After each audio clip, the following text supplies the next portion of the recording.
Boa tarde a todos, boa tarde a todas.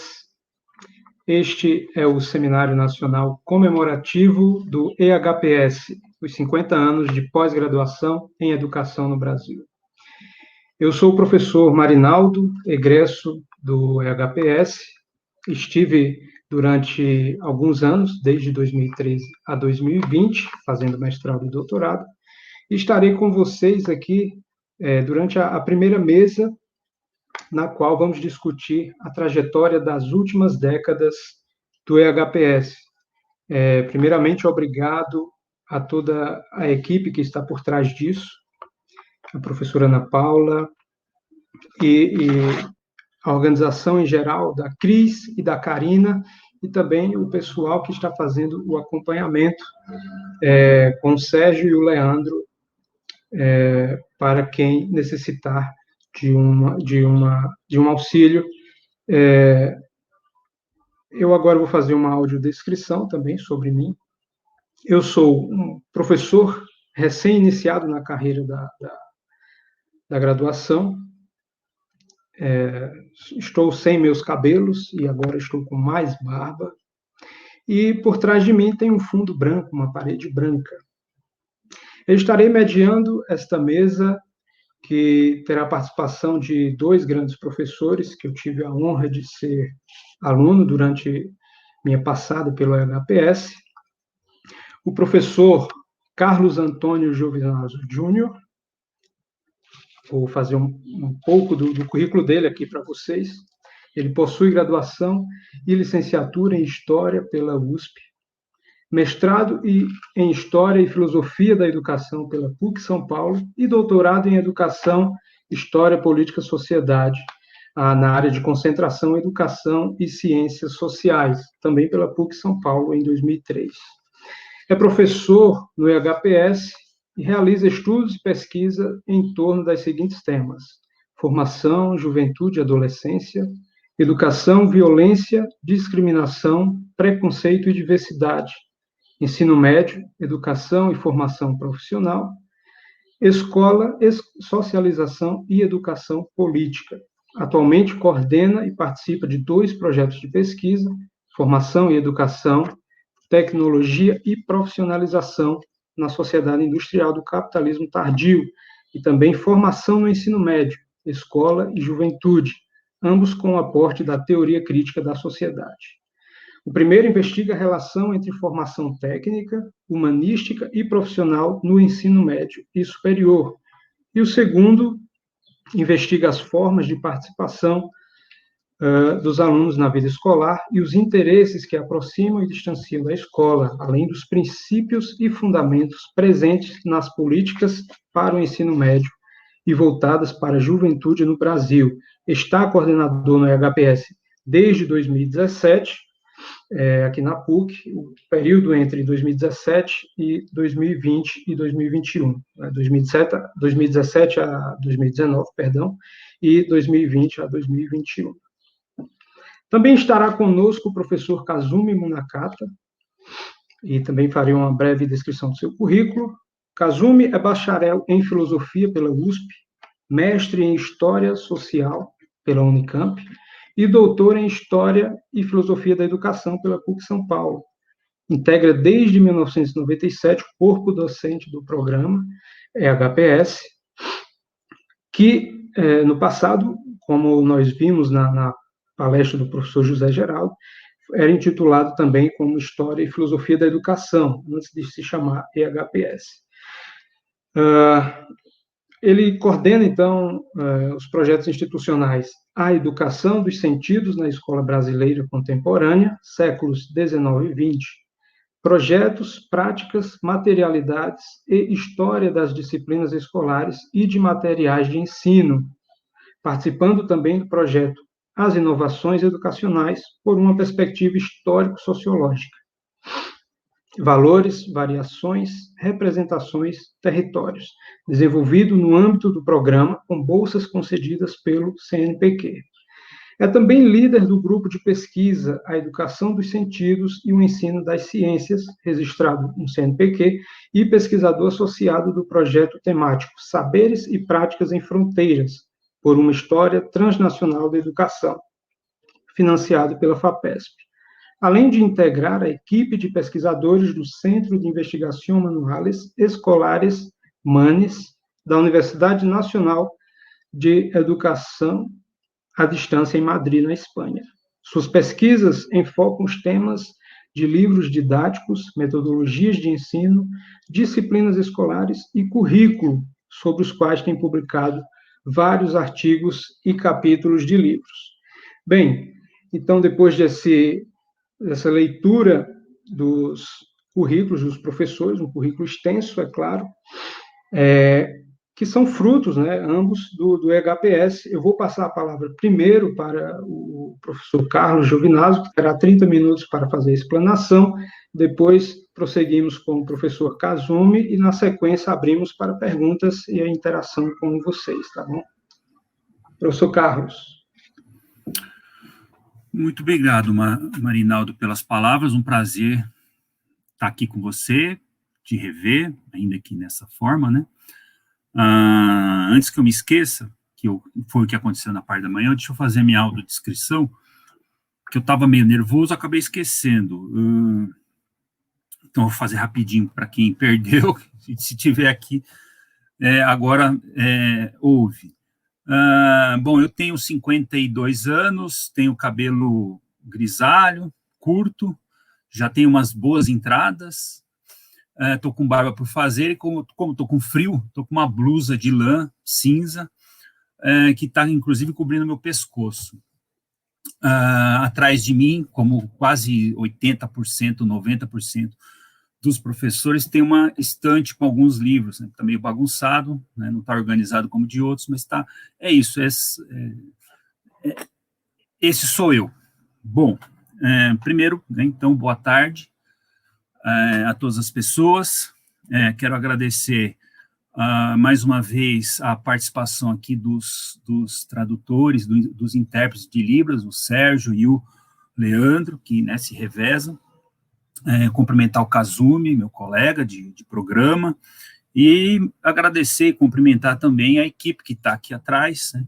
A gente fala atrás aqui, porque elas falam, né, que estão atrás. A Cris Fairbanks, a Karina Gotardello, a Ana Paula, e agora tem o Zé Geraldo também, o professor Zé Geraldo também está aí, né? Então, Ana Paula, professora. Bom, eu vou pedir, a minha explanação aqui é feita com base na produção dos últimos 20 anos da área de concentração, educação e ciências sociais. Então, eu estou aqui mais como representante dessa área de concentração do que qualquer outra coisa, né? Então, eu vou fazer algumas explanações a respeito de tendências, de características dessa produção discente, foco na produção discente, já que na produção docente teremos outra mesa que vai apresentar isso, né? Então, eu peço para que seja colocado o que eu preparei. Não sei se todos conseguem ver, mas eu começo apenas para relembrar de qual é a nossa estrutura curricular e acadêmica, né? Então, o título do que eu preparei, né? Só porque a gente tem que dar título, é Características e Tendências da Produção Discente, do EHPS, de 2000 a 2019, portanto, os últimos 20 anos, da área de concentração, educação e ciências sociais, a qual me vinculo mais de perto, né? Então, só para lembrar, a estrutura curricular do programa tem esse nome, né? Educação, História, Política e Sociedade. Desde o final do século passado, assumiu esse nome. Eu, por exemplo, que entrei no mestrado na PUC, no programa, em 97, o programa já estava assumindo esse nome, mas o meu diploma de mestrado ainda vem mestre em História e Filosofia da Educação. O de doutorado aí vem em Educação, História, Política e Sociedade. Tá? Esse título, que é bastante sugestivo, as pessoas se confundem bastante, né? O Zé Geraldo esclareceu que não se trata de um E conectivo, né? Mas de uma continuidade, por isso separado por vírgulas. História, Política e Sociedade, expressa como se apreende pelos professores e pelas áreas de concentração a educação como objeto de investigação na história, nas relações sociais e nas relações políticas, né? Então, nós temos 2 áreas de concentração e temos um eixo temático, escola e cultura, que é uma espécie de campo temático articulador das atividades de ensino e pesquisa, para exatamente fazer a ligação entre essas 2 áreas do conhecimento, ou áreas de concentração. As linhas de pesquisa, já só para situar, só para lembrar, processo de escolarização, desigualdades sociais e diversidade cultural, a primeira. A segunda, teoria crítica da sociedade e formação, função social da educação e da escola. A terceira, instituição escolar, organização, práticas pedagógicas e formação de educadores. E a quarta, educação brasileira, produção, circulação e apropriação cultural. Depois disso, de todo, né, esse arcabouço, nós temos os projetos de pesquisas individuais e institucionais, individuais de cada professor, e institucionais, por exemplo, quando o Marinaldo lê os projetos do qual eu faço parte, como pesquisador, um deles é um projeto individual, coordenado por mim, tem a ver com as minhas pesquisas, meus estudos e, claro, alguns orientandos que estão vinculados a eles também, e tem o institucional, que é coordenado pelo professor Odair de Sás, eu participo dele, às vezes também como um subcoordenador, por assim dizer, mas enfim. E de tudo isso decorre, então, a estrutura curricular em disciplinas obrigatórias e eletivas, atividades programadas curriculares e outras atividades de ensino e pesquisa. Então, é assim que a gente tem se estruturado, pelo menos desde que implantamos essas 4 novas linhas de pesquisa, que já não são tão novas, né? Já estão oficialmente desde 2014, 2015, mas desde 2010 a gente tem operado em função dessas linhas de pesquisa. Por favor, pode passar. Não sei se está pequena aí, mas tantas informações, e, de qualquer modo, eu vou lendo aquilo que me parece importante, se as pessoas tiverem dificuldade. Bom, o que nós temos aí, para começar? Eu também preciso agradecer a Tatiane Dias da Silva, que é orientanda do ZEG, não sei se já terminou o trabalho dela ou não, mas foi com base nas informações que ela recolheu e passou gentilmente para a gente, antes de fazer a defesa e tornar público o trabalho dela, mas evidentemente são aspectos, recortes que a gente está aqui para apresentar para vocês, e especificamente da área de concentração, educação e ciências sociais. Foi feita uma categorização por tema geral que eu assumi. Aqui estou apresentando para vocês a partir desses. São 7 temas gerais, né? E esses eu vou ler. Educação e meio social, depois campo pedagógico, política educacional, o 4º, teoria educacional, o 5º, nível, etapa e modalidade de ensino, o 6º, instituição educativa e, por último, docência, né? Em cada um deles tem uma especificação, um conjunto, né, de subtemas, poderiam ser assim, ou de especificações que permite juntar ou mostrar que existe relação entre eles para eles serem, de alguma forma, enquadrados na categoria que dá origem, né? Então, educação e meio social, só vou pegar um que é o mais extenso, né?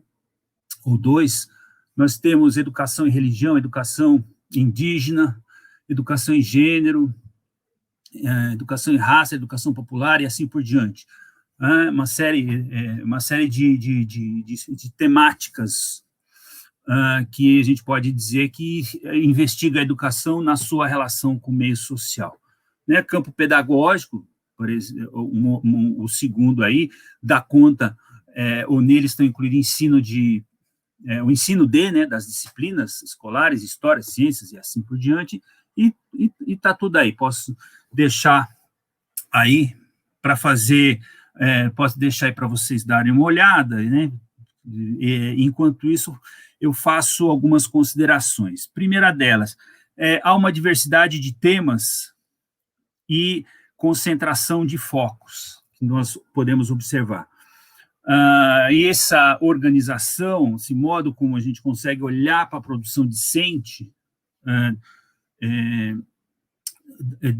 desse século, né, do século XXI, diz respeito a pesquisas sobre o modo como a educação escolar e a educação em geral se consubstanciam em práticas e ações específicas, mas que estão remetidas para o fenômeno geral da educação e suas reais problemáticas. Então, me parece que esse é um aspecto importante dessas categorias, né? De forma mais geral, podemos separar, organizar também em dois grupos de trabalhos, ou de trabalhos de conclusão, né, dissertações e teses. Educação em relação com a sociedade, é o primeiro, eu diria, na sua relação com a sociedade, e o segundo, educação tal como se desenrola ou se desenvolve nos seus mais diversificados âmbitos e aspectos. Então, esse é um primeiro, uma consideração geral, ainda não estou trazendo quantidades, peço para que a Cris possa passar para mim. Muito bem, esse segundo slide, eu também não posso deixar de fazer menção aos professores que, neste século, foram orientadores no EHPS. Então, só para dizer do que nós estamos falando, aquele conjunto de 7 temas gerais, ele foi possível ser organizado a partir dessa totalidade de trabalhos de 2000 a 2019. Né? São 524 trabalhos divididos em 155 do mestrado, 369 do doutorado. Isso dá mais ou menos, né, sei lá, 26, 27 trabalhos por ano, né, nesse período. E aqui do lado direito, pelo menos do meu lado direito, não sei, tem a distribuição por professor. Eu queria fazer algumas considerações também, né? Então, evidentemente que os professores mais antigos no programa têm mais, que ainda permanecem, né, no programa, têm mais orientações. E é o caso do professor Zé Geraldo, da professora Alda, da professora Luciana, do professor Odair, né? O Odair é quase tão antigo no programa quanto o professor Zé Geraldo. No entanto, ele, por boa parte do período, acho que até 2008 ou 2009, ele se dividia em 2 programas de pós-graduação, Psicologia Social e o EHPS. Né? Então, o número dele é um pouco menor, o número de orientandos, né, é um pouco menor. Mas aí tem todos os professores que, de alguma forma, no século XXI, estiveram presentes como orientadores no EHPS. Né? Nós temos, então, aí eu quero fazer menção à professora, aqueles que não estão mais no programa, Maria das Mercês, o professor José Leão Crochique, professor Celso João Ferretti, acima, né, aí a Paula Vicentini, Nereide Saviani, também citado, enfim, cada um com a sua contribuição, né? Alguns saíram até 2005 do programa, né? O caso dos últimos aí, né? Celso Ferretti, Sérgio Haddad, Nereide Saviani, Maria Malta Campos e a Nora Krauschik, né? Outros entraram posteriormente, que é o meu caso, né? Entrei em 2007 no programa como professor, né? E assim, a professora Leda também, né? E então vocês têm aí um bom, né? um bom mapa, né? De como se distribui a orientação por professor. Muito bem, só para lembrar, desse conjunto de professores que atuaram na área de concentração, educação e ciências sociais, nós temos 8 hoje, né? Zé Geraldo, Alda, Luciana, Odair, Carlos, Leda,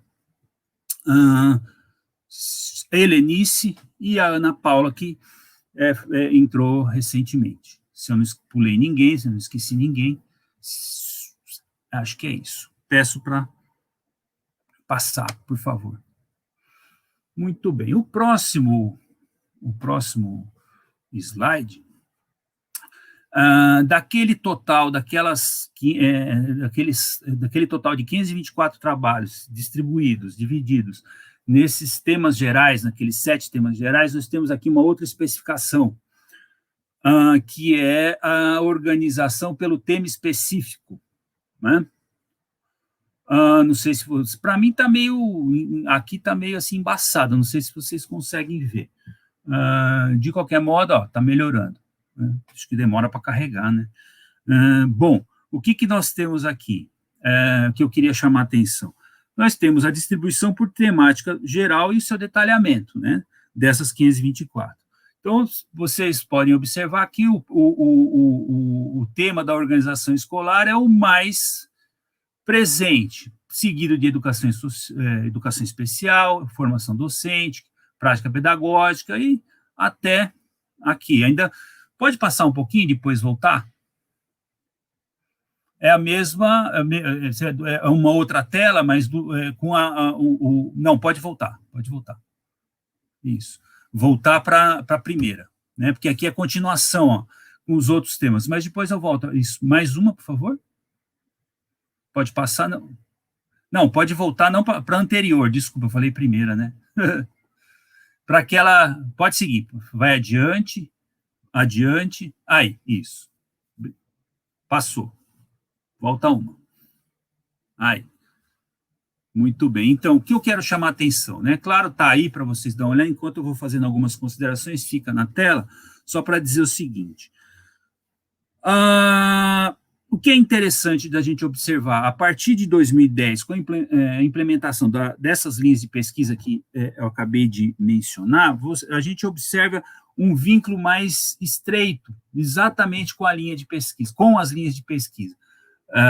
Porque antes dessas linhas, nós tínhamos apenas duas linhas de pesquisa que, de certo modo, repetiam as áreas de concentração. Era História e Historiografia da Educação Brasileira e Educação da Perspectiva das Ciências Sociais, né? Eram essas duas linhas. Então, repetiam as áreas de concentração. Depois dessa reformulação de 2009, 2010, o que nós tivemos foram essas 4 linhas de pesquisa. E parece que fez sentido para mim quando a gente olha para o resultado disso, o quanto que é possível identificar esse vínculo das temáticas que os nossos alunos desenvolvem nos seus trabalhos, e nós também, né, isso eu não vou tratar disso aqui, mas nós também, com o modo como aconteceu, como se deu a nossa organização acadêmica, né? Então, só para vocês terem uma ideia, esse conjunto de trabalhos de 92 esse total de trabalhos de 92 dá 17% de organização escolar, ele expressa diretamente um vínculo com 2 linhas de pesquisa, né? Com organização escolar, instituição escolar, organização, práticas pedagógicas e formação de educadores, e também com a teoria crítica da sociedade e formação, função social da educação e da escola, né? E aí, o segundo tema mais incidente, educação especial, com 9%, 9,5%, diz respeito, evidentemente, ao vínculo com uma outra linha de pesquisa, que é processo de escolarização, desigualdades sociais e diversidade cultural. Então, vocês observam, pelo menos para mim fica claro isso, né, como que esse vínculo foi possível de ser estabelecido, ficar mais evidente, mais efetivo, por assim dizer. Tá? Muito bem. E vocês podem fazer esse exercício, é possível fazer esse exercício pelo menos com esses mais incidentes. Pode passar, por favor? Então, aqui é a mesma informação, só que especificando mais agora os temas que estão na tabela aí da página, do lado direito, são os menos incidentes, vai desde educação e religião, né, 5 trabalhos, até avaliação educacional, 1 trabalho, né, nesse período. É isso, né? Então, e do lado esquerdo é a mesma tabela, só para localizar. Pode passar, por favor. Muito bem, esse conjunto aqui de eletrocardiogramas, né, desses gráficos, é uma questão que eu trago para apenas demonstrar qual é a distribuição anual daquelas 7 temáticas que são as nossas categorias aqui. Então, você tem cada uma delas, campo pedagógico, docência, educação e meio social, instituição educativa, e embaixo tem, né, a distribuição ano a ano. Então, é possível observar, pode até ser que, em um ou outro ano, principalmente nessa primeira página aqui, essas temáticas zeram, né? Então, um ano não tivemos nenhuma defesa. Por exemplo, nesse tema do campo pedagógico, em 2003, nenhuma defesa em docência no ano de 2005, nenhuma defesa em educação e meio social no ano de 2011. Instituição educativa não teve nenhum ano que ocorreu 0, né? Que a ocorrência foi 0. Então, o que eu quero destacar aqui? Que o interesse, ele é relativamente pequeno, se a gente observar assim, a quantidade. Vocês podem observar 10 campo pedagógico, que é o máximo, 8 em docência foi o máximo, né, de defesas anuais, em um mesmo ano, perdão. Educação e meio social, 11, instituição educativa, 11 também. Mas, apesar disso, isso é decorrência do fato do programa ser pequeno, nós somos em 12 professores, em algum momento desse período chegou a 13, mas foi muito pouquinho, 1 ano, 2 anos, né? Então, 12, 11 professores. Então, e nós estamos falando só da área de educação e ciências sociais, então, menos professores ainda, né? Então, a gente observa que, apesar de ser um interesse pequeno, ele é constante ao longo dos últimos anos. E são as temáticas que caracterizam a produção discente e, por consequência, a atividade docente e de orientação. Não é? Muito bem. Pode passar também? Aqui são os outros 3, vocês observam que é mais intermitente, são os que têm menor incidência, evidentemente, parece lá também, principalmente teoria educacional e política educacional, tem alguns períodos que não, alguns anos, né, em que não aconteceram nenhuma defesa.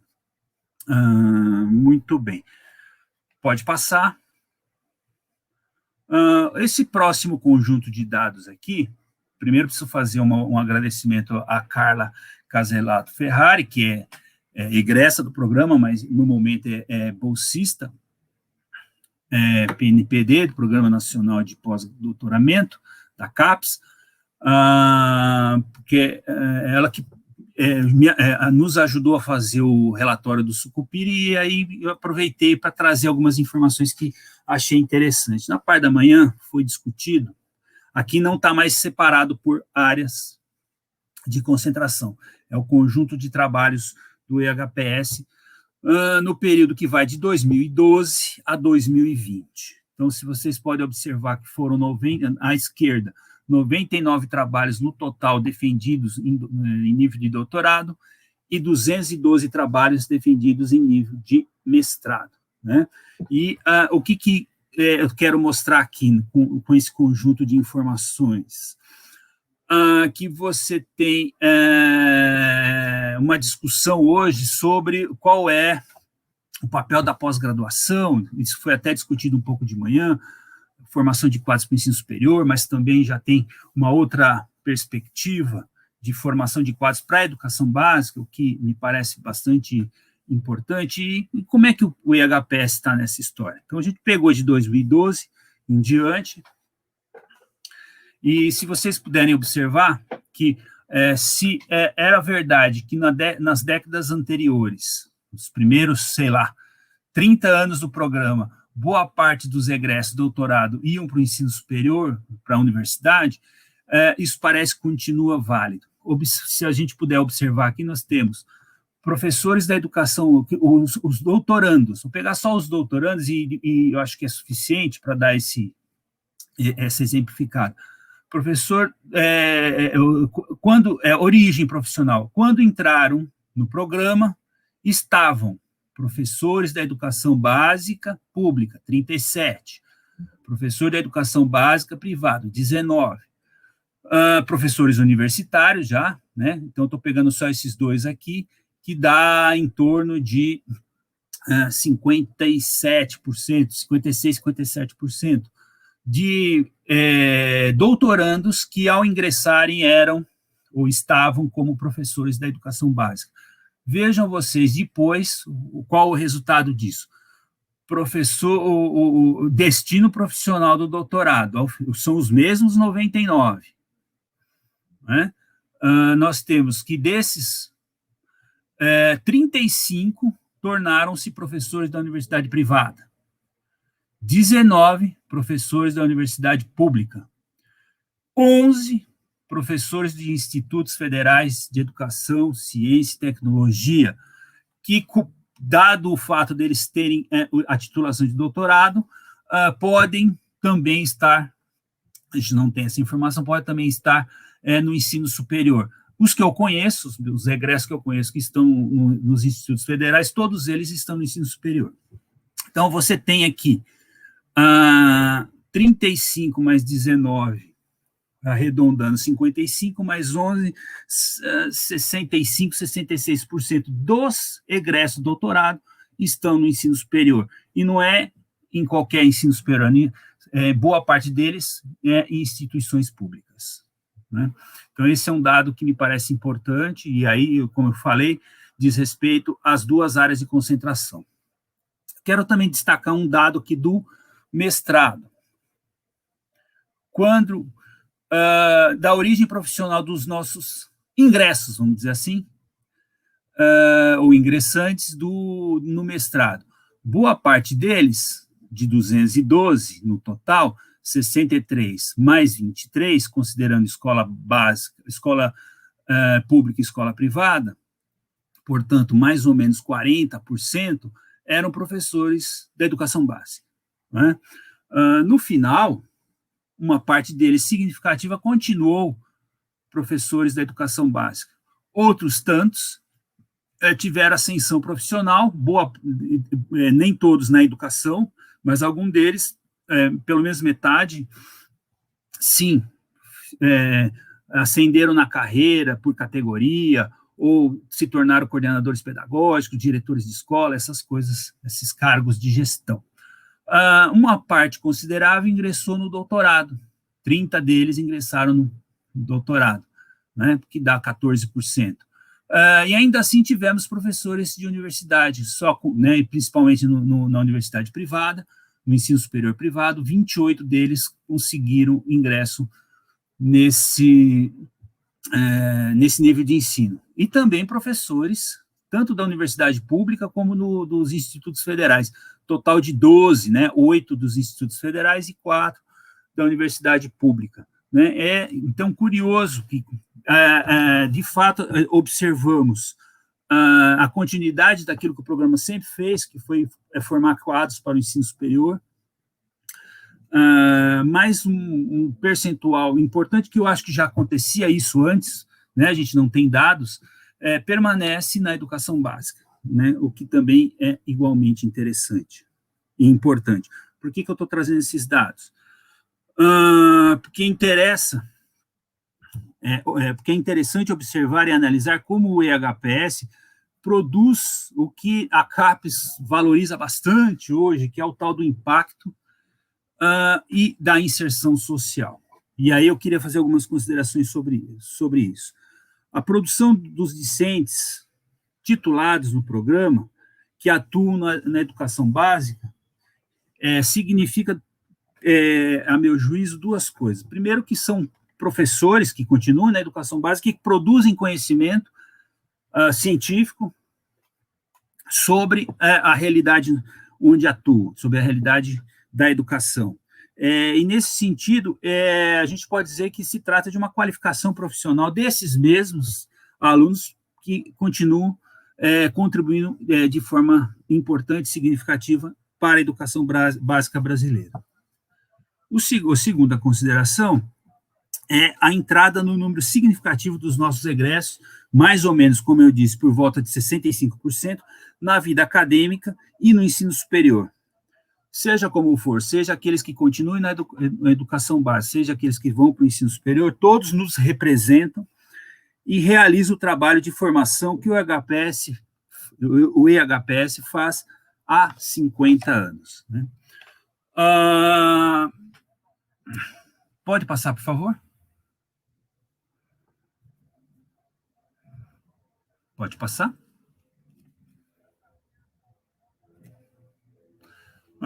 Por fim, um último dado, um último recorte que eu trago, que é para a ideia é identificar uma tendência que podemos observar nos últimos anos. Eu fiz aqui um recorte dos temas das teses e dissertações defendidas entre 2015 e 2020 por quantidade, né? Não consegui organizar em tabela, aquela coisa, né? Foi meio de última hora, mas deu certo.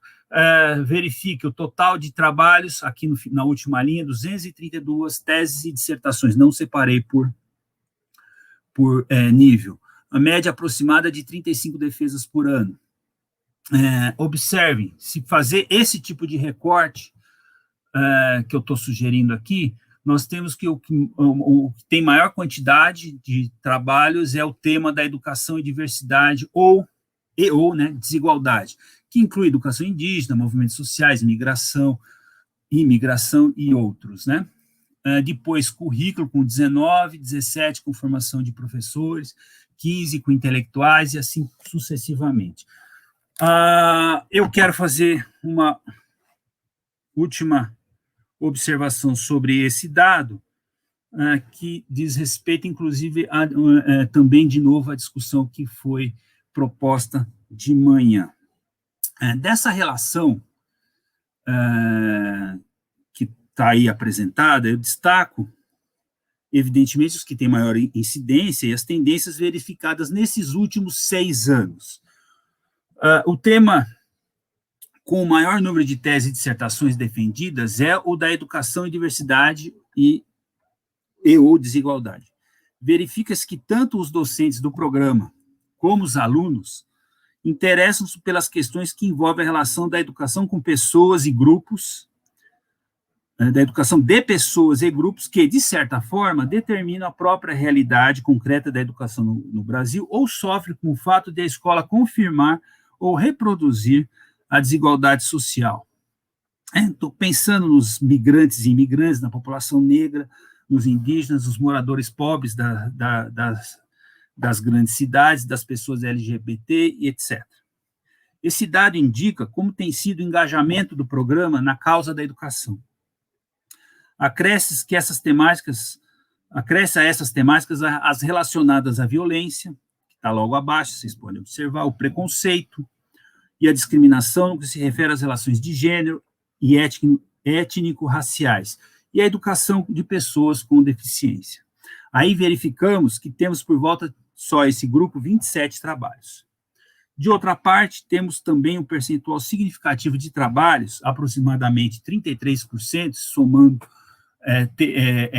temas como formação de professores, intelectuais da educação, gestão escolar e organização do trabalho pedagógico e outros, né? São temas que tradicionalmente fazem parte do escopo do programa: currículo, disciplinas escolares, políticas educacionais, formação de professores, prática pedagógica, gestão escolar e intelectuais da educação, por exemplo. Isso indica que, junto com o acúmulo de conhecimento sobre determinados temas que há muito tempo são pesquisados no âmbito do EHPS, novas temáticas foram incorporadas nas pesquisas de docentes e discentes, claro, em função das demandas educacionais e sociais e também dos novos desafios impostos à área da educação e à pesquisa científica, o que evidencia o caráter inovador da produção de conhecimento levada adiante pelo programa. Inovação no sentido que, sem desprestigiar ou desconsiderar aquilo que se vinha fazendo tradicionalmente, que se fazia muito bem feito.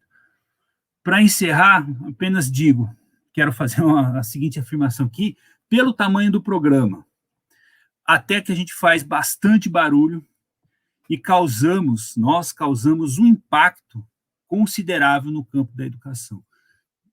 Obrigado pela atenção de todos. Muito obrigado, professor Carlos. É muito importante você trazer esses números, né? E como o HPS está diante desse quadro, né, que a gente vê, principalmente na situação do Brasil, o HPS comprometido com a democracia, como foi falado hoje pela manhã. Enfim, isso está suscitando algumas inquietações e o pessoal está se posicionando aqui, mas só para relembrar, as perguntas serão trazidas ao final da exposição também do professor Kazumi.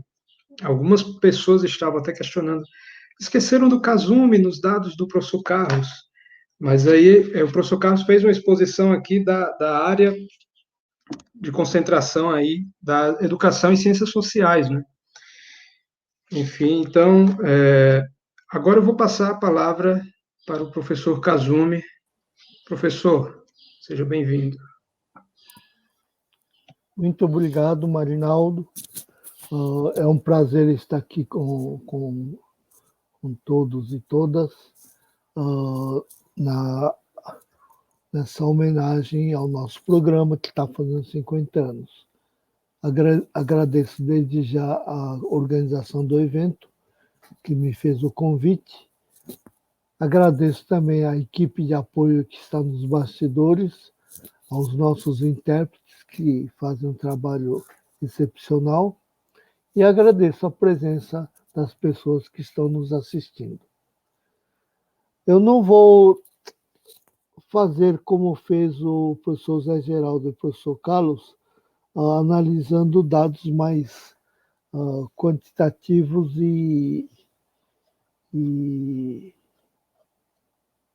tomando como base os dados quantitativos. Vou partir para uma discussão mais, digamos, mais histórico ou teórico, historiográfico e teórica.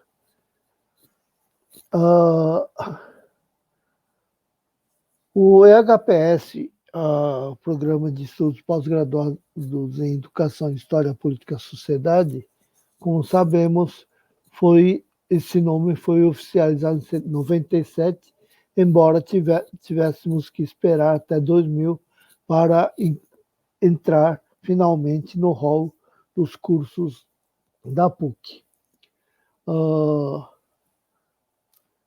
Esse nome, talvez pouca gente saiba, foi inspirado na prestigiada revista francesa de história, Annales, em cuja terceira fase o subtítulo passou a ser Economie, Société, Civilisation. Depois esse nome foi alterado para Histoire, Sciences Sociales. Então a história das vírgulas sem o conectivo E foi inspirado aí. Como já foi explicado pelo professor José Geraldo, esse nome vem substituir História e Filosofia da Educação, configuração adotada desde 1980. O EHPS, como é conhecido, contém duas áreas de concentração, como já foi mencionado: Educação e Ciências Sociais e História da Educação. É sobre esta última área que fui convocado para comentar, talvez por ser o mais antigo professor de História da Educação nesse programa. Para começar, alguns dados quantitativos. Por favor, primeiro slide. De acordo com as informações coletadas por Tatiane Dias, já mencionada,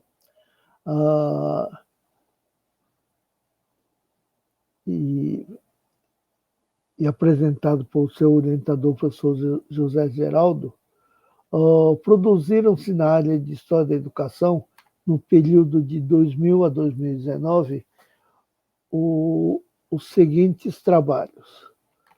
Tem o nome do orientador, o número absoluto em doutorado, número absoluto em mestrado e o total. O total do nosso programa, a nossa área, é de 302 trabalhos de dissertação e mestrado, e eu apareço com o maior número de produção. Isso certamente se deve à minha antiguidade. Eu estou aqui no programa desde 97, mas também pelo fato de esses professores, Bontempi Júnior, Maria Rita de Almeida Toledo, Miriam Jorge Ward, Luiz Carlos Barreira, Marta Maria Chagas Carvalho, Marco César Freitas e Maria Helena Bittencourt Granjo, saíram no nosso programa ao longo do tempo, sendo que o grande baque que sofremos foi com a saída das professoras Miriam Ward e a Marta Carvalho, e também,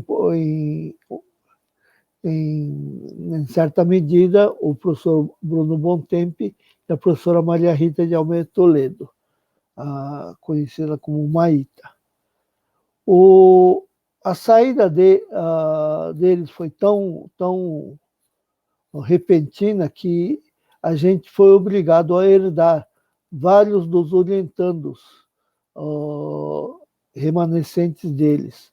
Eu, por exemplo, tinha uma época que estava com 20 orientandos, né? Então, isso talvez represente esse número grande.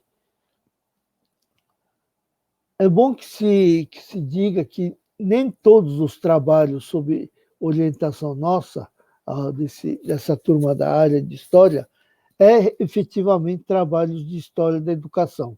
Muitos trabalhos podem ser localizados na área de Ciências Sociais. Eu fiz uma conta no meu Lattes, e o número, pelo menos relativo à minha produção, está defasado. Segundo o Lattes, eu teria 48 mestrados e 36 doutorandos, o que daria total de, aqui a conta está errada, 84 trabalhos. Em todo caso, isso não altera substancialmente o resultado desse levantamento.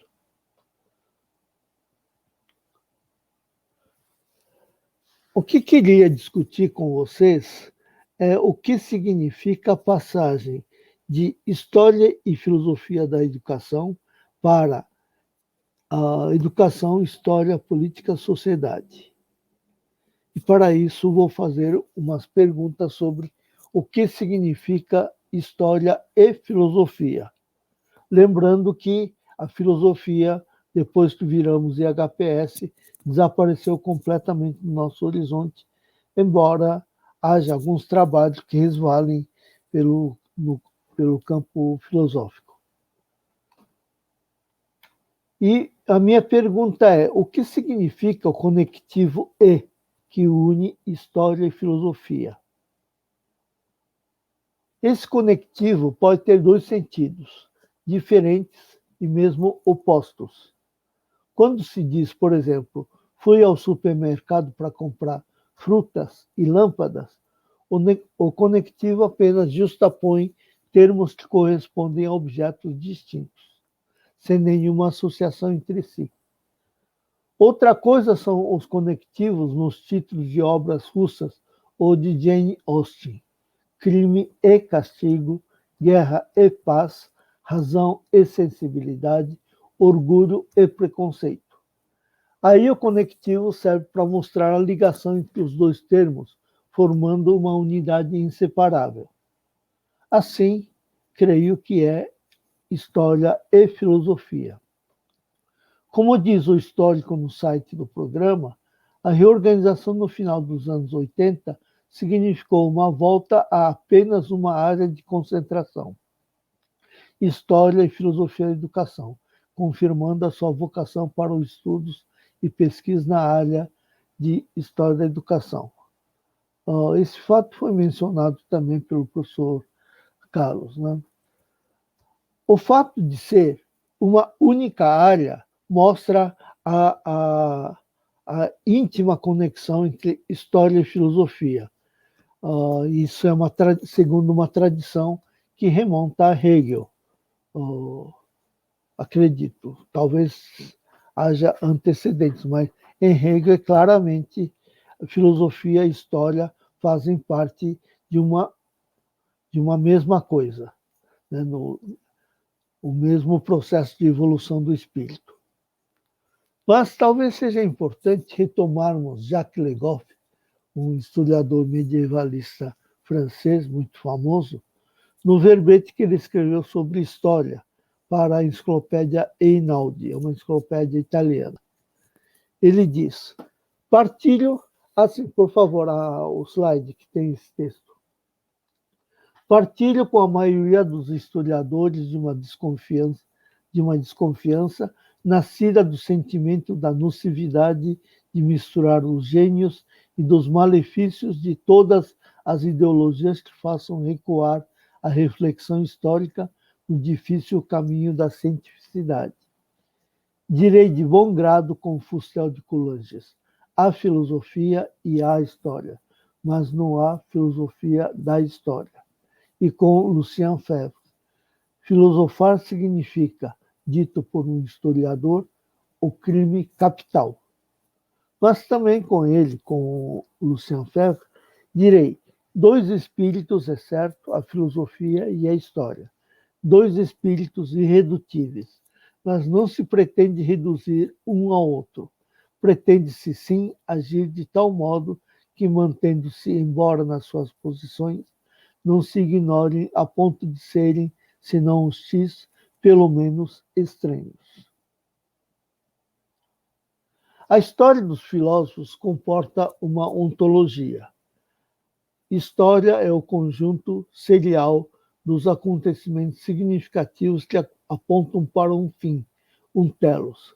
Aquilo que não participa dessa marcha triunfante da razão e da civilização e nem contribui para ela, está fora da história. É o irreverente, o insignificante, o desprezível. Diz, por exemplo, Hegel a respeito da África. Começamos pela... Pode passar. Começamos pela consideração desse continente africano, porque, em seguida, podemos deixá-lo de lado, por assim dizer. Não tem interesse histórico próprio, a não ser o de que os homens vivem ali na barbárie e na selvageria, sem acrescentar nenhum ingrediente à civilização.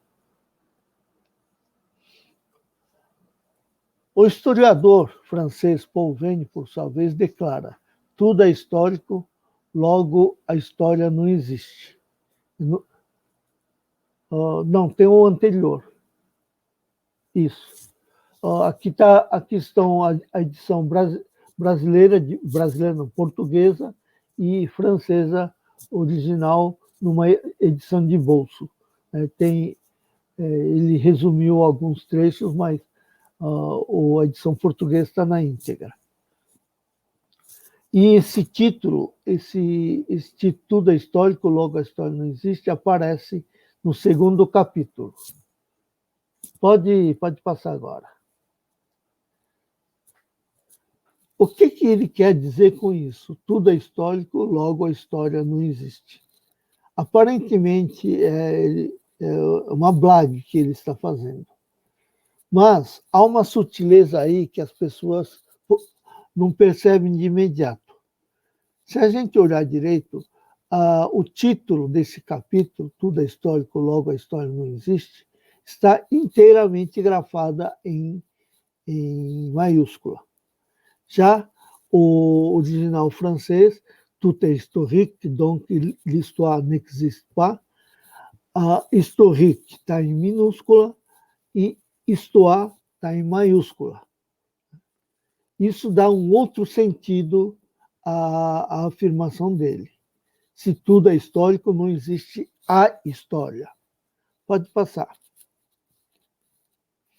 Voltemos a duas capas. A edição portuguesa está escrito como se escreve a história, tudo em maiúscula, e, portanto, a sutileza gráfica se perde. Em francês, como Antoine l'écrit l'histoire, a história aparece em minúscula, o que justifica toda a concepção dele. Após verificar essa sutileza tipográfica, pode-se perceber que o que não existe é a história com H maiúsculo, ou seja, uma história coisa que divide os acontecimentos em históricos e não históricos. Então, história deixa de ostentar seu caráter ontológico, né, no caso para os historiadores, para revelar o seu aspecto epistemológico. Uma maneira de compreender, e este verbo é crucial, é o mesmo verbo que Max Weber, por exemplo, utilizava. É uma maneira de compreender os acontecimentos que, direto ou indiretamente, envolvem o ser humano no tempo. Não existe a história, mas apenas histórias de. Pode ser qualquer acontecimento, não importando a sua importância para os destinos da humanidade. O Estado e o governo, as políticas públicas, os grandes sistemas de pensamento, as revoluções, é claro, mas também aquelas roupas e peças do lar que Daniel Roche estudou em História de Coisas Banais, ou a pornografia examinada por Lynn Hunt, ou o Anônimo e o Pobre Moleiro de Queijos e Vermes de Ginsburg. Até a África, escravos, negros, mulheres, operários, camponeses, pessoas LGBTQIA+, e falando em História da Educação, o cotidiano escolar, os livros didáticos, a lousa, a carteira, o guarda-pó, o caderno escolar, o tempo escolar, o recreio, as disciplinas escolares, o gênero na escola, a arquitetura escolar, etc., etc. Tudo aquilo que o professor Saviani declarou como, eu cito, algo que está na educação, que se situa em torno dela, deixando com isso a educação propriamente dita. Mas o que seria a educação propriamente dita sem a história do cotidiano escolar, das representações dos atores escolares, das relações do gênero na escola, da arquitetura escolar e até mesmo dos saberes escolares? Isso é citação do próprio professor Saviani. Claro, a educação, assim esvaziada na sua concretude, só pode existir como ideia da educação. É algo semelhante às elucubrações fenomenológicas feitas por Husserl, que dizia que a ideia de cor não pode ter cor. Em contraste com essa miríade de objetos que se abre à história da educação, a perspectiva de história-coisa se fecha em alguns temas que são tomados como essenciais, fundamentais, intrinsecamente relacionados com a educação, pensamento educacional e políticas dele decorrentes. E se a história-coisa deve fazer a retrospecção da sua trajetória radiante e vitoriosa, materializando-se como política e governança, ela é serva da utilidade que isso comporta. É o que afirma a professora Miriam Ward, a principal figura da passagem da História da Educação para a EHPS e responsável pela conformação da área de História da Educação nesse programa. Ela escreve: na sua gênese e no seu desenvolvimento, a história da educação brasileira carrega uma marca que lhe é conformadora, a de ter nascido para ser útil e para ter sua eficácia medida não pelo que é capaz de explicar e interpretar os processos históricos objetivos da educação, mas pelo que oferece de justificativas para o presente. Ward conclui apresentando dados de pesquisa sobre os trabalhos produzidos nos programas de pós-graduação em educação. Era um grande projeto que ela estava desenvolvendo quando eu ingressei no programa. Nesse projeto, ela rolou 3.809 títulos, depois delimitados para 803. Pode passar? Ela conclui dizendo: uma parcela considerável desses trabalhos dedica algum espaço à nossa história da educação e o faz através de fontes secundárias. Neles, tendencialmente, predomina o mesmo traço dos estudos antecedentes. A história é chamada para justificar algo. E a autora acrescenta uma nota em que se lê: um traço característico desses trabalhos, o recuo aos períodos históricos passados, serve para mostrar que o presente é do jeito que é, porque o passado foi o que foi. Essa é a história da ruptura operada no nosso programa no que se refere à área de História da Educação.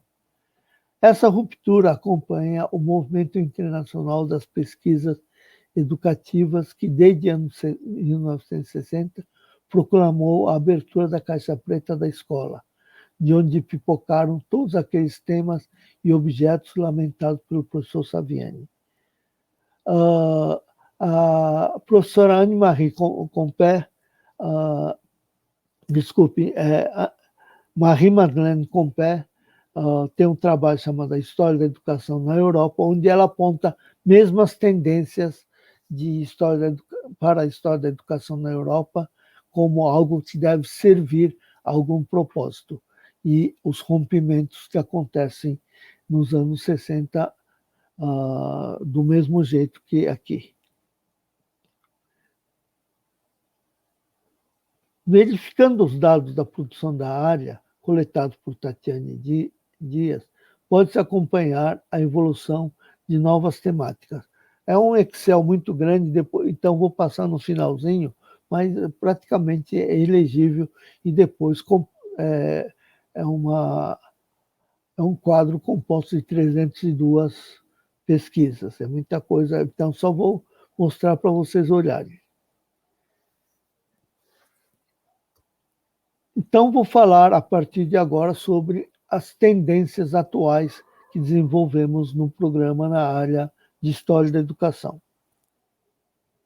Do período anterior, há uma permanência de pensamento ou filosofia da educação, mas hoje ele assume a nova configuração, a da história intelectual, em que o pensamento não para no abstrato, mas é corporificado em intelectuais em seus lugares de produção e nas redes que eles mantêm. As políticas educacionais também permaneceram, mas não mais como materialização de ideias, mas que buscam os momentos concretos e efetivos da implementação de políticas com todos os conflitos e todas as contradições que acarretam. Por exemplo, estudar a última LDB é estudar políticas educacionais, mas também podemos analisar a partir dos vários movimentos que confluíram para a implementação da LDB. Uma das vertentes mais férteis desse período foi a dos impressos. Essa terminologia é um tanto equívoca na medida em que, numa sociedade em que predomina a cultura escrita, tudo é escrito e impresso. Na realidade, por impressos, se designam livros e periódicos. Tributário de Roger Chartier, em sua proposta de história do livro, esse tema tem como fundamento a noção de materialidade, jamais esquecendo que impresso é, antes de tudo, papel e tinta, páginas diagramadas e encadernadas, edição e impressão, comercialização e consumo. Com o livro didático, com que eu trabalhei particularmente, não é diferente. A materialidade também indica as coisas, os objetos que estão presentes, invisibilizados. Onde foi? invisibilizados na escola. São utensílios como mobília e materiais didáticos, lousa, carteira, giz, lápis, caderno, livros, além de cartazes, instrumentos científicos e de demonstração, equipamentos de laboratório, etc. Não se trata de matar a fetichista, mas de compreender esses objetos como mediadores do ensino e de toda a metodologia que implicam. Trata-se, então, de averiguar as práticas que sujeitos concretos desenvolvem na escola, seja nas aulas, seja em outras atividades. A ideia de prática é assim, central nas pesquisas da área e tem como referência obrigatória o historiador britânico Edward Thompson. Por fim, é preciso levar em conta a circulação e apropriação transnacional de pensamentos, objetos e práticas. A esse respeito, a professora Marta Carvalho já declarava em A Escola e República de 1989. Pode passar?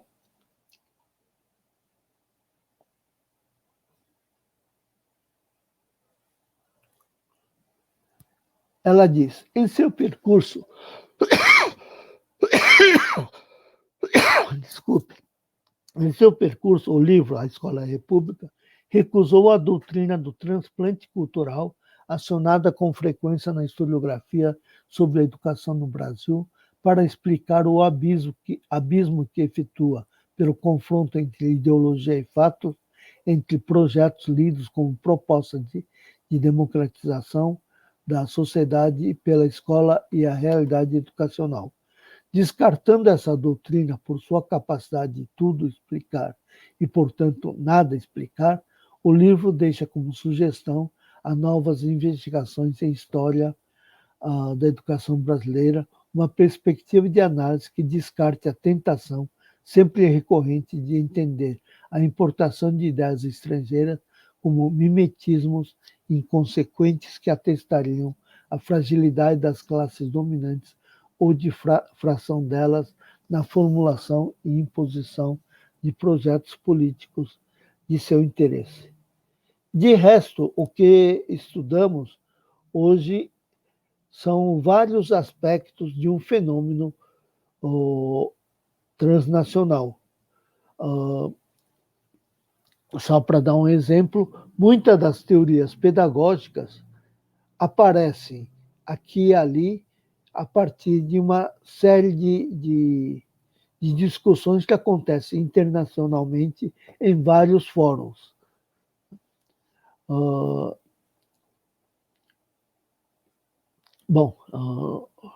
Quem quiser saber mais, estou disposto à discussão. Próximo slide, por favor. Aqui, chegando ao final, vou apresentar os projetos da área de História da Educação. São projetos desenvolvidos pelos professores da área. História e Memória da Renovação Educacional no Brasil, Daniel Ferraz Chiosini. História da Escola por seus objetos e estudos etnohistóricos da Escola Brasileira, séculos XIX e XX, da professora Kátia Mitsuko Zukin Braghini. 3. História das instituições educacionais, intelectuais, políticas e práticas, Daniel Ferraz Chiosini e Helenice Siemp. 4. Instituições intelectuais da educação no Brasil, História, Ideias e Trajetórias, do professor Mauro Castilho Gonçalves. 5. Educação dos sentidos na Escola Contemporânea Brasileira, séculos XIX e XX, Projetos, Práticas, Materialidades, Kazumi Nakata. Olha de novo, vírgula e vírgula sem o conector. E 6. A História das Disciplinas Escolares e de Materiais Didáticos. Por favor, passe o Excel.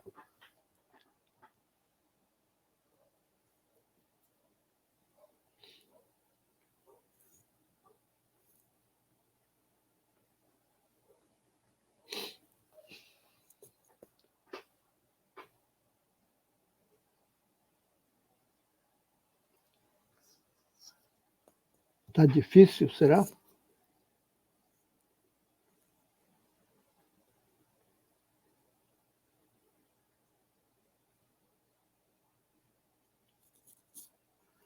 Olha, isso daqui eu fiz a partir do quadro feito pela Tatiane, mas está muito pequeno.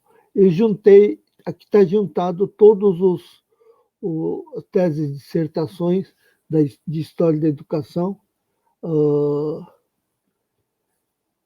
Tem na coluna G, há os temas F e G, estão associadas a certo os temas dos trabalhos, mas não aproveitei porque eu dei outra análise, outra subdivisão, subcategorização dos temas aí que estão aí, né? São basicamente aqueles enquadramentos que apresentei agora há pouco, né? É isso. Talvez talvez eu devesse ter feito essa categorização, mas realmente não teve tempo. Então, espero que tenha contribuído para a nossa discussão e que vocês tenham tido alguma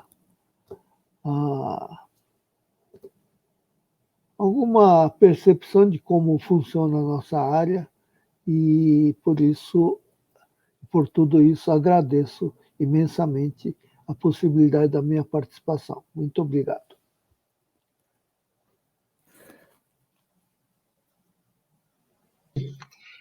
Só sentiram falta da tua audiodescrição.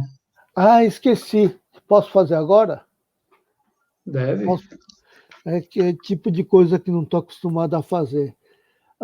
Eu sou um oriental, embora a palavra oriental não queira dizer muita coisa, porque abrange população que vai do Oriente Médio até o Extremo Oriente.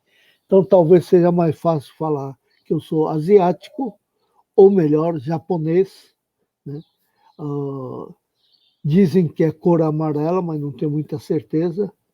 Eu tenho cabelo já indo para grisalho, um cabelo mais ou menos longo, mais ou menos curto, eu diria hoje, mas nos anos 60 isso era considerado longo e até motivava espancamento por parte de uma gangue que operava na Galeria Metrópole para pegar os chamados cabeludos. Eu estou no meu escritório do meu apartamento. Atrás de mim tem uns armários embutidos. Do meu lado, que na verdade fica do lado esquerdo, mas na tela aparece do lado direito, está parte da minha estante. Estou usando uma roupa mais ou menos para frio. Acho que é isso. Perfeito, professor. Temos algumas manifestações aqui, eu vou tentar trazer algumas. A Solange Antônia Ferreira falou: delícia de ver vocês, grandes mestres. Abraços em todos. Kazumi, querido, me sentindo em aulas lá atrás, na inesquecível confraria de 2003. Saudades do HPS. O Rogério, o Antônio trouxe também parabéns para a Tatiane pelo excelente trabalho e por dispor todos esses dados ao HPS, mesmo antes de sua defesa. Excelente trabalho, Tatiane. Orgulho de ser seu colega de curso. Tanto a Tatiane como a Carla também, né, trazendo esse apanhado aí para auxiliar na divulgação desses números. Temos também algumas questões direcionadas aos professores. Vou trazer aqui essas primeiras e aí ambos se sintam à vontade para respondê-las. Uma primeira manifestação, principalmente voltada para o professor Carlos, professor, vinda do Davi Souza de Freitas, né? O senhor poderia explanar sobre como os cortes de bolsas atingiram ou vêm atingindo o programa HPS? E também na mesma linha, o Rogério Alves, do Rosário, traz também a manifestação. Boa tarde a todos. sobre a relação educacional e meio social, observando os gráficos, há uma correlação positiva a partir de 2016, 2017, diante dos ataques à democracia brasileira. E também uma participação aqui da professora Ana, também, juntamente com o Davi, que colocaram a respeito dessa situação que estamos vivendo e pediram para que o professor Carlos também pudesse trazer algo a respeito de como os investimentos em programas de bolsas e fomentos afetam, tanto para o bem ou para o mal, a produção acadêmica e as temáticas estudadas. E uma pergunta final aqui que eu tenho em relação ao desmonte curricular que vem sendo debatido já, inclusive as discussões acerca da BNCC e também do Plano Nacional do Livro Didático, né, que querem excluir essas disciplinas, filosofia, sociologia, para fazer apenas algo voltado mais para a praticidade curricular, como se tem discutido, principalmente na educação básica, né? E aí, professor Carlos, se quiser já iniciar com as perguntas que foram direcionadas principalmente para você, e também o Kazumi complementando, já trazendo essa relação também que ele falou um pouco sobre o sumiço da filosofia na nomenclatura do programa, mas ele já traz, principalmente na sua atuação, a filosofia pura aí, junto com a história, né? Professores.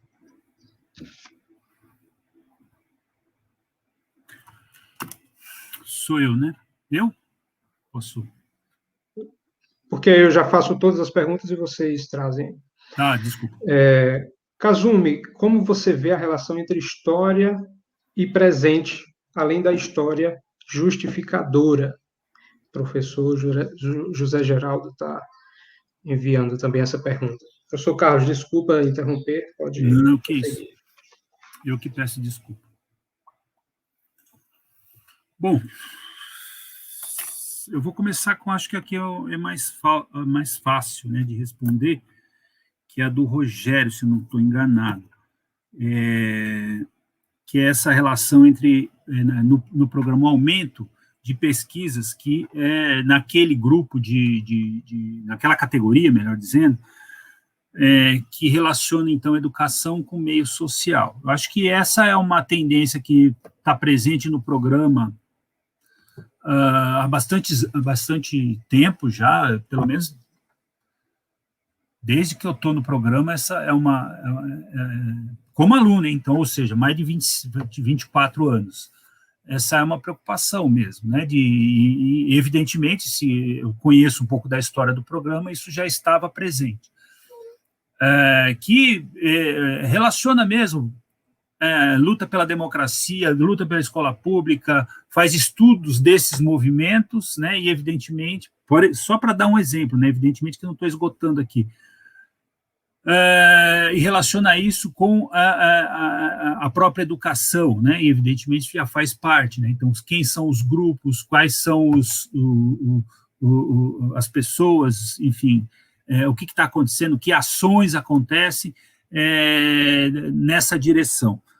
Mas também tem uma tradição importante que só vem se desenvolvendo e ficando mais fortalecida com o tempo, que discute e que pesquisa essa relação da educação com, vamos chamar assim, por falta de termo melhor e né, e por ter que acelerar aqui para dar tempo, né, de responder, com o que eu vou chamar de demandas sociais, né?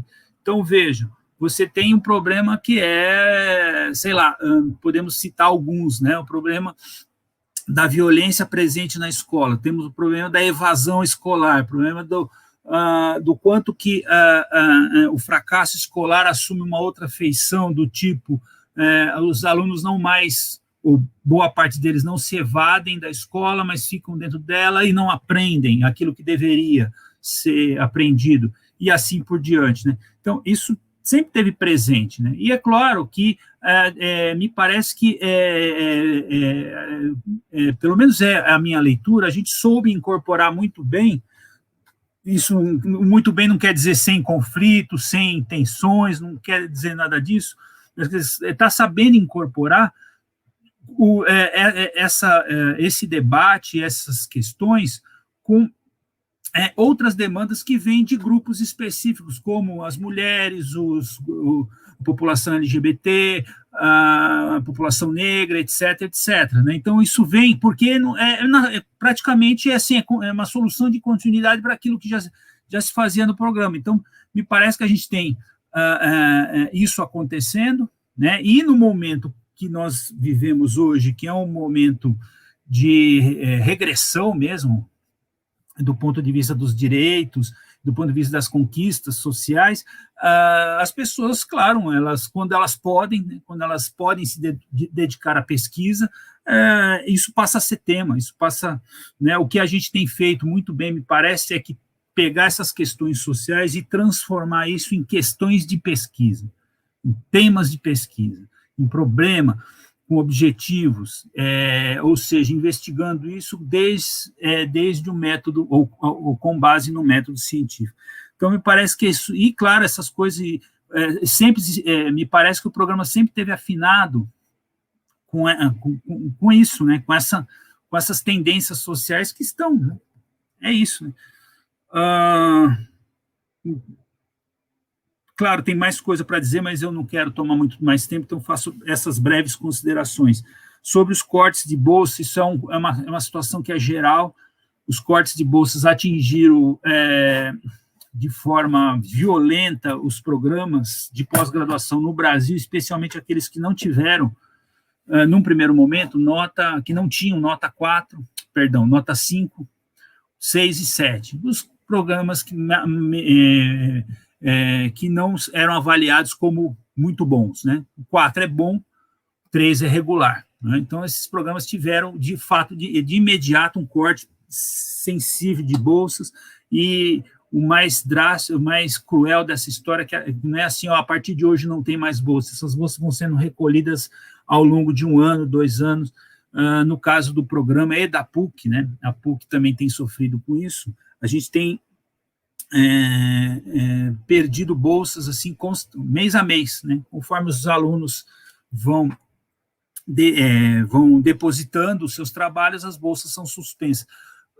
Mas a gente ainda tem uma quantidade de bolsas razoável e a gente tem que lutar para manter essas bolsas. Evidentemente, não é uma luta interna, é uma luta externa, não é uma luta que a gente faz só, enfim, demandando da universidade e de sua mantenedora uma solução, mas é uma ação que deve ser coordenada com outros programas de pós-graduação, com as humanidades de um modo geral e assim por diante, né? Então, mas tem impactado, porque esse me parece ser um dos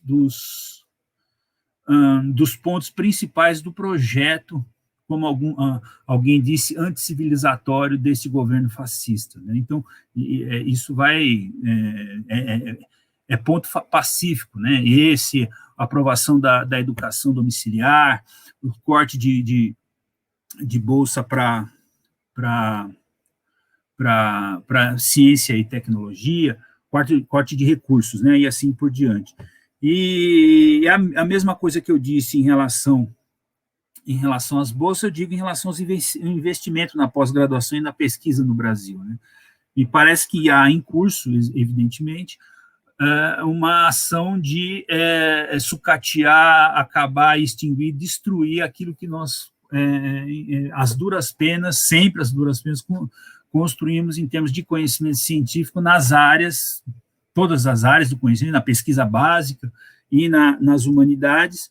E assim, se nada acontecer, os fascistas vão conseguir destruir. Não tenho muita esperança que haverá uma mudança, a não ser que a gente tome a frente desse processo e faça algo nessa direção contrária, de resistência mesmo.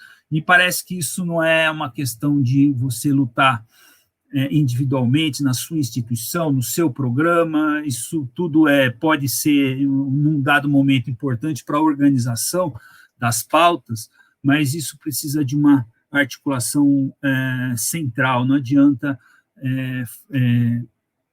ficar, enfim, demandando isoladamente, enfim, por questões, por coisas que a gente sabe que não temos força, ou pelo menos eu acho, né, que a gente não tem força suficiente para conseguir. E, por fim, eu tenho... não me parece que eu conseguiria falar em brevíssimo tempo sobre o que significa ou como tem se desenvolvido, né, implementada a Base Nacional Curricular nas humanidades, né? Especialmente considerando as humanidades, né? E ainda mais, né, no 2020, já metade praticamente de 2021, com a situação que a gente vive de as escolas fechadas e mesmo as universidades, fica um pouco difícil da gente entender. A gente sabe que há né, de fato, na BNCC, tudo que diz respeito à possibilidade de crítica, resistência, reflexão, pensamento, autonomia, tudo isso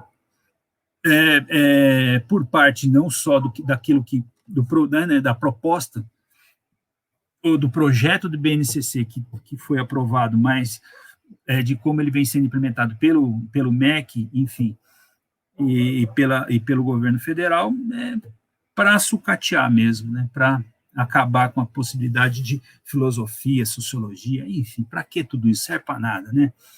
Enfim, é isso. Obrigado, professor Carlos. Professor Kazumi. Opa. Obrigado. Bom,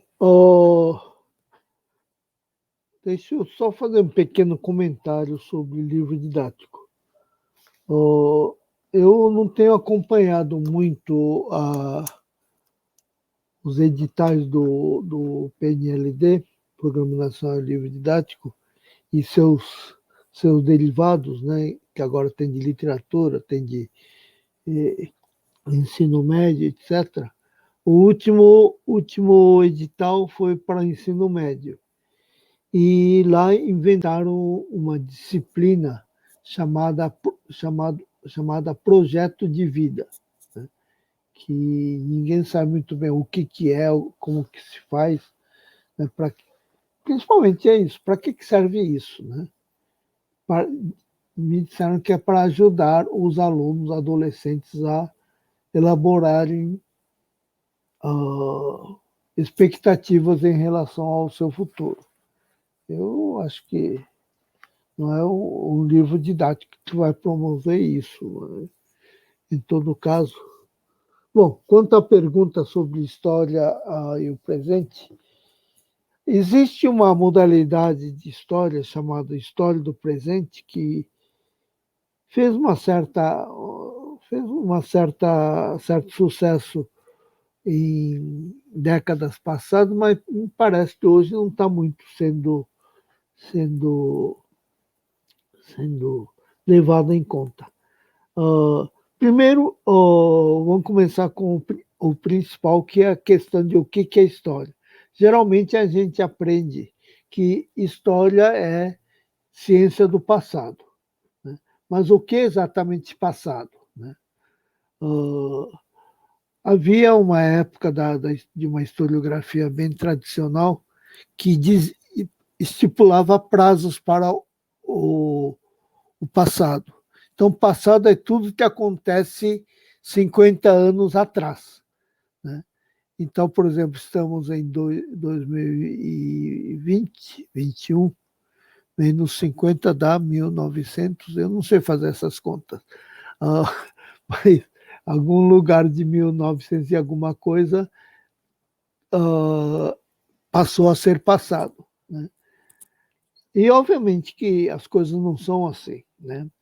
É a ideia de que, com 50 anos, a gente teria um distanciamento suficiente para a gente poder avaliar os acontecimentos de uma maneira objetiva e neutra, né? As coisas não são assim porque hoje sabemos que tudo que historiador pesquisa a partir das perguntas de hoje, né? Hoje temos nossas inquietações e projetamos para o passado essas inquietações que vão alimentar as nossas pesquisas. Agora, a questão da história como história justificadora, isso pode existir em qualquer tipo de historiografia, né? Basta direcionar a sua pesquisa. E eu acho que quanto mais recente for a pesquisa, mais propício a isso será, porque você quer estudar o que está acontecendo, o que eu estou propondo, e vou recorrer a uma série histórica para justificar o que estou propondo, né? É nesse sentido. Vou dar um exemplo muito simples. Na bibliografia sobre história da ciência, existe uma que geralmente não é feita por historiadores ou que tenha intimidade com história, do fazer histórico. Então, esses autores costumam dizer que até agora nada prestou. E agora que estou apresentando um projeto de inovação, as coisas vão melhorar. Por exemplo, que até agora todos os conteúdos de ciência eram fornecidos pelo livro e não se fazia pesquisa, nem observação, nem experimentação. Isso é um grande equívoco de quem nunca fez pesquisa histórica, porque sabemos que essas coisas já estavam em curso desde de meados do século XIX.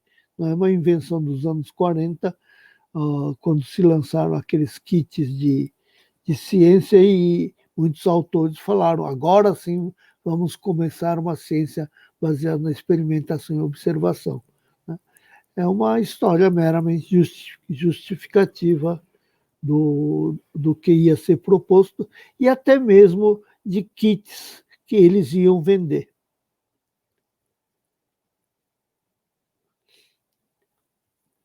É isso. Muito bem, professor Kazumi. Nós poderíamos prolongar essas discussões, principalmente quando pedem para que a gente faça conta, né? Nós de humanas façamos alguma conta. Eu acho que só quando a gente já está com os debates avançados ali na Bartira que a gente consegue entrar nesses meandros aí Não, é só das usar ciências exatas. calculadora, é só usar calculadora, não tem erro. Pois é. E pelo tempo, eu acho que nós já estamos com a corda no pescoço, isso bem figurativo, é perigoso falar esse termo, né, nos dias atuais. Mas aí eu gostaria muito de agradecer a presença e a palavra de vocês, professor Carlos, professor Kazumi, e dar um gostinho, né, de passado. Não foi 50 anos atrás, mas 2014, quando eu tive aula com vocês, e aí pude rememorar esses momentos. Agradecer a participação dos colegas também que estão mandando mensagens aqui, cumprimentando. E aí vamos finalizar a mesa por aqui, e eu já quero também convidá-los para a mesa, perdão, para a mesa 2, que iniciará às 16 horas, né, e vai ser discutida a trajetória da representação discente do EHPS, que são aquelas pessoas muito atuantes, que sem elas, eu acho que boa parte dos eventos não seria possível. Então, teremos a participação de Marieta Gouveia de Oliveira Pena, Kátia Mitsuno Zucchini Braghini, Carla Caselato Ferrari e Cristiane Fairbanks. Professores, querem mais alguma palavra para finalizar?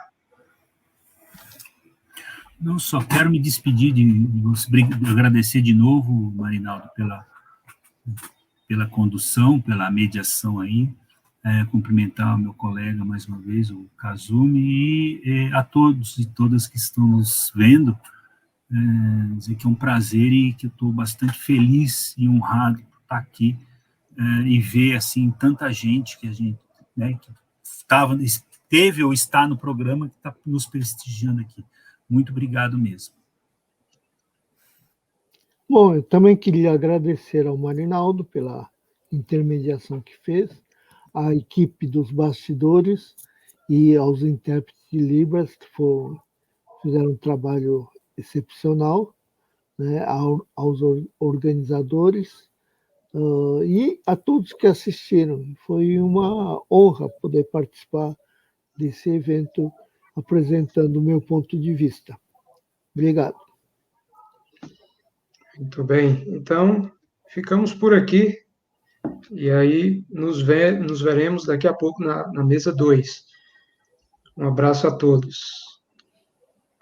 Tchau, tchau.